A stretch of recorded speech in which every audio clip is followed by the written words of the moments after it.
Le 1er décembre, c'est la journée mondiale de lutte contre le sida. C'est une date importante pour sensibiliser, éduquer et briser les tabous sur cette maladie sexuellement transmissible découverte dans les années 80. Mais savez-vous où nous en sommes aujourd'hui dans la lutte contre cette maladie ? Saviez-vous également que la stigmatisation des personnes séropositives est encore aujourd'hui un frein majeur à la prévention et au traitement ?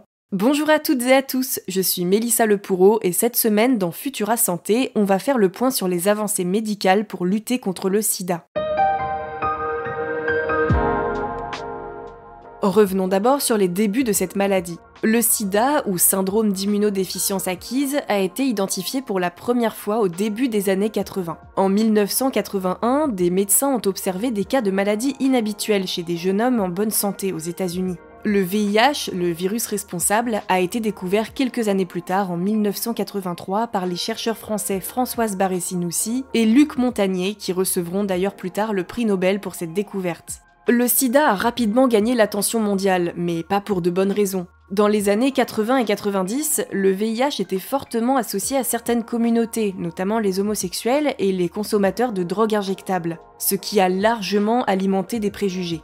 Parmi les personnalités marquantes atteintes de cette maladie, on peut citer l'acteur Rock Hudson, l'un des premiers à révéler publiquement son diagnostic, et Freddie Mercury, le légendaire chanteur de Queen, qui est décédé en 1991. Mais alors, qu'est-ce que cette maladie provoque exactement ?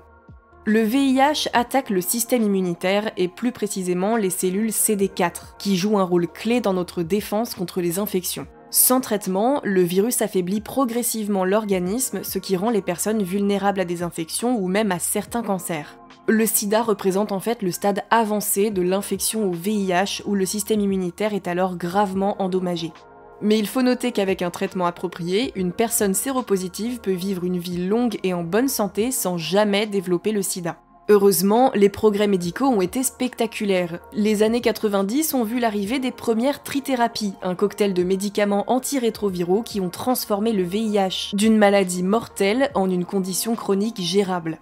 Aujourd'hui, ces traitements permettent de maintenir la charge virale à un niveau indétectable, ce qui signifie que le virus ne peut pas être transmis à d'autres personnes. Mais attention, ça ne veut pas dire qu'il n'est plus là.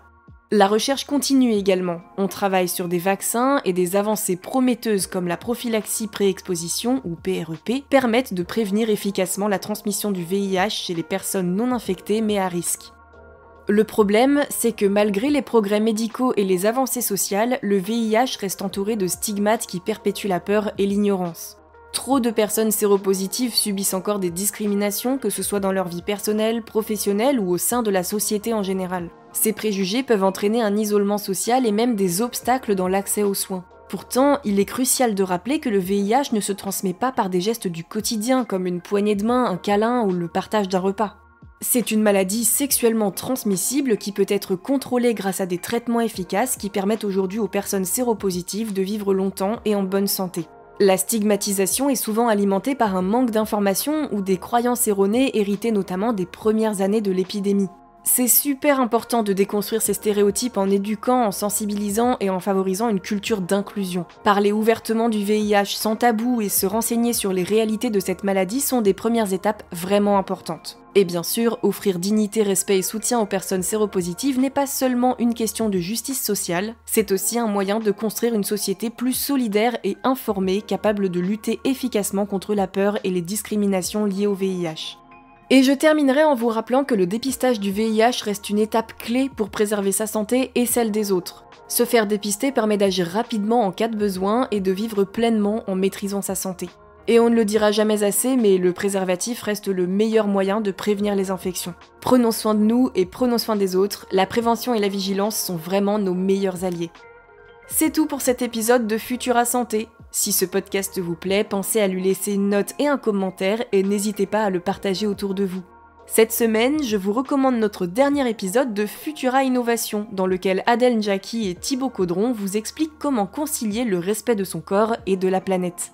Pour le reste, je vous souhaite une excellente journée ou une très bonne soirée, prenez soin de vous et je vous dis à la prochaine dans Futura Santé.